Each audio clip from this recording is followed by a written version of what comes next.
السلام علیکم دوستو۔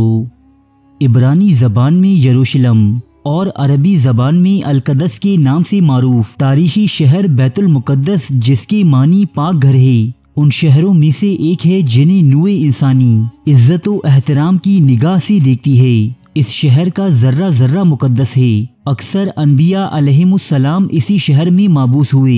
حضرت داؤد علیہ السلام، حضرت سلیمان علیہ السلام اور کئی دوسرے انبیاء بھی یہی مدفون ہیں۔ بیت المقدس متعدد مرتبہ تخت و تاراج ہوا ہے۔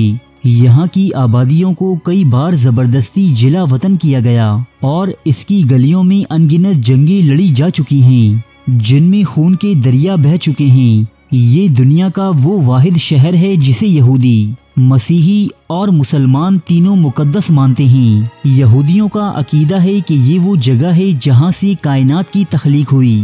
یہیں حضرت ابراہیم علیہ السلام نے اپنے بیٹے کی قربانی کی تیاری کی تھی۔ یہاں موجود مغربی دیوار یہودیوں کی اہم مذہبی یادگار ہے، جسے دیوار گریہ بھی کہا جاتا ہے، جو حضرت سلیمان علیہ السلام کے تعمیر کردہ ہیکل سلیمانی کی ایک دیوار کا کچھ بچا ہوا حصہ ہے۔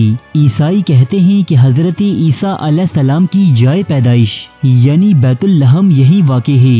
عیسائیوں کے مطابق حضرت عیسیٰ علیہ السلام کو یہیں مصلوب کیا گیا اور اسی شہر میں ان کا سب سے مقدس کلیسا چرچ آف دی ہولی سپیلچر واقع ہے۔ مسلمانوں کے اعتقاد کے مطابق حضرت محمد صلی اللہ علیہ وآلہ وسلم ہجرت کے بعد 17 ماہ تک اسی طرف رخ کر کے نماز پڑھاتے رہے۔ جب آپ صلی اللہ علیہ وآلہ وسلم معراج کے لیے گئے تو معراج پر جانے سے قبل اسی شہر میں واقع مسجد اقصی میں آپ صلی اللہ علیہ وآلہ وسلم نے تمام انبیاء علیہم السلام کی امامت کروائی۔ یہی وجہ ہے کہ مسلمان اور مسیحی 1000 سالوں تک اس شہر پر قبضے کے لیے آپس میں برسری پیکار رہے۔ ماہرین آثار قدیمہ کے مطابق 7000 سال قبل بھی بیت المقدس میں انسانی آبادی موجود تھی۔ اس طرح یہ دنیا کے قدیم ترین شہروں میں سے ایک ہے۔ 1000 سال قبل مسیح حضرت داؤد علیہ السلام نے یہ شہر فتح کر کے اسے اپنی سلطنت کا دارالحکومت بنایا تھا۔ انہوں نے 33 سال تک اس شہر پر حکومت کی۔ حضرت داؤد علیہ السلام کی وفات کے بعد ان کے بیٹے حضرت سلیمان علیہ السلام نے بیت المقدس میں ایک معبد تعمیر کروایا، جسے ہیکل سلیمانی کہا جاتا ہے۔ ہیکل سلیمانی میں تابوت سکینہ رکھا گیا۔ تابوت سکینہ ایک صندوق کا نام ہے جو شمشاد کی لکڑی کا بنا ہوا تھا۔ اس صندوق میں حضرت موسیٰ علیہ السلام کا عصا، ان کی جوتیاں، حضرت ہارون علیہ السلام کا امامہ، حضرت سلیمان علیہ السلام کی انگوٹھی، توریت کی تختیوں کے چند ٹکڑے، کچھ منو سلوہ اور انبیاء علیہم السلام کی کچھ دیگر نشانیاں موجود تھیں۔ حضرت سلیمان علیہ السلام کی وفات کے بعد ان کے بیٹے رہبام بن سلیمان کو تخت پر بیٹھے 5 سال ہی ہوئے تھے کہ مصر کے بادشاہ نے بیت المقدس کی جانب پیش قدمی کی اور بغیر کسی مزاحمت کے شہر میں داخل ہو گیا۔ وہ ہیکل سلیمانی اور عبادت کی تمام قیمتی اشیاء شاہی خزانوں کے ساتھ لوٹ کر لے گیا۔ 740 قبل مسیح سے 700 قبل مسیح تک حکومت کرنے والے حزقیہ نے اپنے دور میں ہیکل سلیمانی کی عظمت کو دوبارہ بحال کیا۔ یہودی قوم کی پہلی تباہی و بربادی بادشاہ بخت نصر، جسے کچھ لوگ شداد کے نام سے بھی جانتے ہیں، کے ہاتھوں 598 قبل مسیح میں ہوئی۔ اس تباہی میں نہ صرف ہیکل سلیمانی کا نام و نشان مٹ گیا، بلکہ دیگر صحائف کے ساتھ ساتھ توریت بھی غائب ہو گئی۔ بخت نصر کے اس حملے کے بعد تابوت سکینہ ایسا غائب ہوا کہ آج تک اس کا سراغ نہیں لگایا جا سکا۔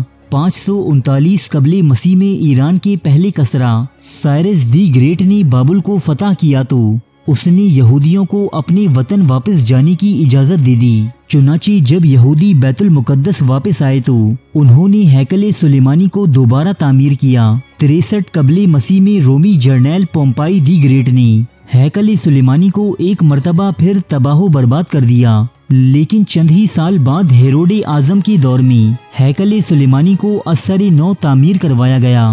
70 عیسوی میں جب رومی شہنشاہ ٹائٹس یروشلم شہر میں داخل ہوا تو اس کی فوجوں نے ہیکل سلیمانی کو جلا کر راکھ کر ڈالا اور یہودیوں کو چن چن کر مارا۔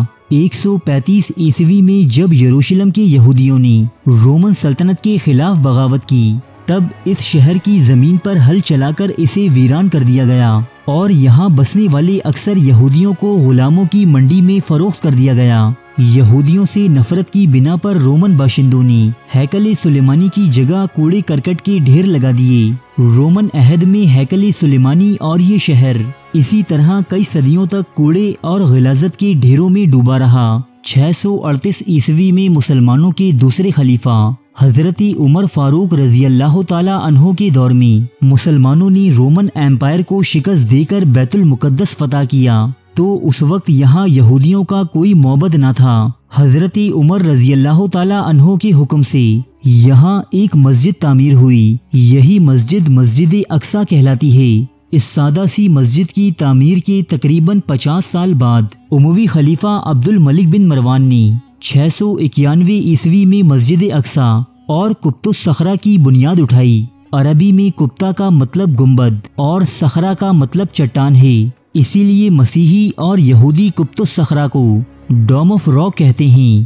دنیا کے 3 بڑے مذاہب اسلام، عیسائیت اور یہودیت کے لیے یہ چٹان انتہائی تقدیسیت کی حامل ہے۔ 1099 عیسوی میں پہلی صلیبی جنگ کے بعد جب صلیبیوں کا بیت المقدس پر قبضہ ہو گیا تو انہوں نے مسجد اقصی میں بہت زیادہ رد و بدل کیا۔ مسجد کو ایک ہاسٹل کی شکل دے کر یہاں کئی کمرے بنا لیے اور اس کا نام معبد سلیمان رکھا۔ انہوں نے مسجد کے اندر اور مسجد کے ساتھ ساتھ ایک گرجا بھی تعمیر کر لیا۔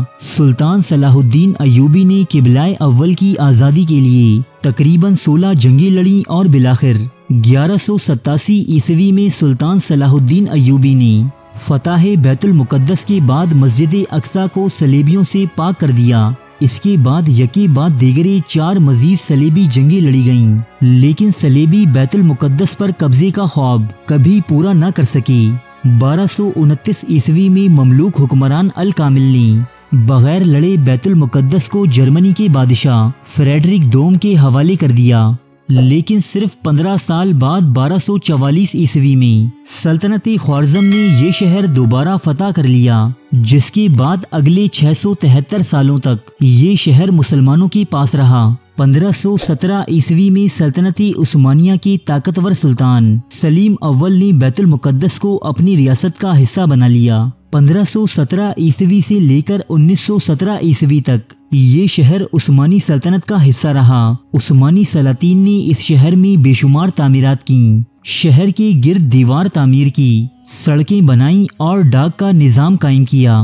1892 عیسوی میں یہاں ریلوے لائن بھی بچھا دی گئی۔ عثمانی عہد میں بھی یہودیوں نے یہاں ایک آزاد یہودی ریاست کے قیام کی بہت کوششیں کیں، البتہ سلطان عبد الحمید ثانی نے ان لوگوں کو ایسے کسی بھی اقدام سے باز رکھا، یہاں تک کہ سلطان عبد الحمید ثانی کی معزولی اور جلا وطنی کے بعد بالآخر 11 دسمبر 1917 کو برطانوی جرنیل ایلن بی نے اس وقت کے کمزور عثمانیوں کو شکست دے کر بیت المقدس پر قبضہ کر لیا۔ تمام مغربی دنیا کے اخباروں نے اس فتح پر جشن منایا۔ جنرل ایلن بی کے قبضے کے بعد یہ شہر 3 دہائیوں تک برطانوی سلطنت میں شامل رہا اور اس دوران یہاں دنیا بھر سے یہودی لا کر بسائے گئے۔ 29 نومبر 1947 میں اقوام متحدہ نے فلسطین کی تقسیم کا منصوبہ منظور کیا، جس کے تحت نہ صرف فلسطین بلکہ بیت المقدس کے بھی 2 حصے کر دیے گئے، جن میں سے مشرقی حصہ فلسطینیوں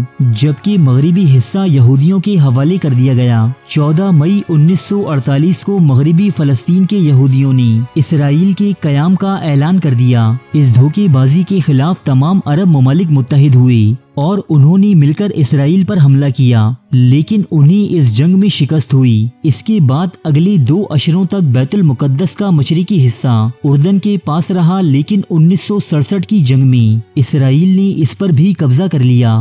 بین الاقوامی برادری آج تک اس قبضے کو غیر قانونی سمجھتی ہے۔ اسرائیلی پارلیمان نے 1950 ہی سے بیت المقدس کو اپنا دارالحکومت قرار دے رکھا ہے، لیکن دوسرے ملکوں نے اقوام متحدہ کی قرارداد کے احترام میں بیت المقدس کے بجائے تل ابیب میں ہی اپنے سفارت خانے قائم کیے ہیں۔ عالمی برادری کے دباؤ کے باوجود اسرائیل روزمرہ کی بنیادوں پر فلسطین کی زمین ہڑپ کرتا جا رہا ہے۔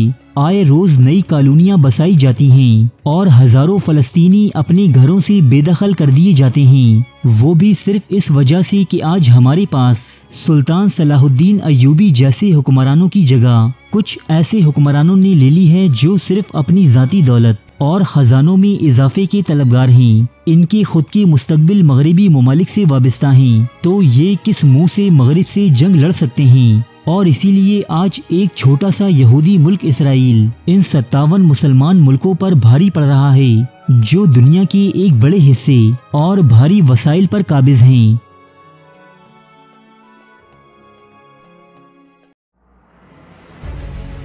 تاریخ کے موضوع پر پاکستان کا سب سے بڑا چینل، جہاں ملتے ہیں سچے واقعات مستند حوالوں کے ساتھ، قدیم تہذیبوں کے عجیب و غریب حقائق، افسانوی داستانوں کے پیچھے چھپی حقیقت، زندگی بدل دینے والی اسلامی حکایات، قدیم اور جدید جنگوں کے احوال، دلچسپ اور پراسرار واقعات، بادشاہوں اور جرنیلوں کی عیاشی کی داستانیں، ملکاؤں اور کنیزوں کی شرمناک کہانیاں، یہ سب اور بہت کچھ دیکھنے کے لیے سبسکرائب کیجیے اردو ڈائری کو۔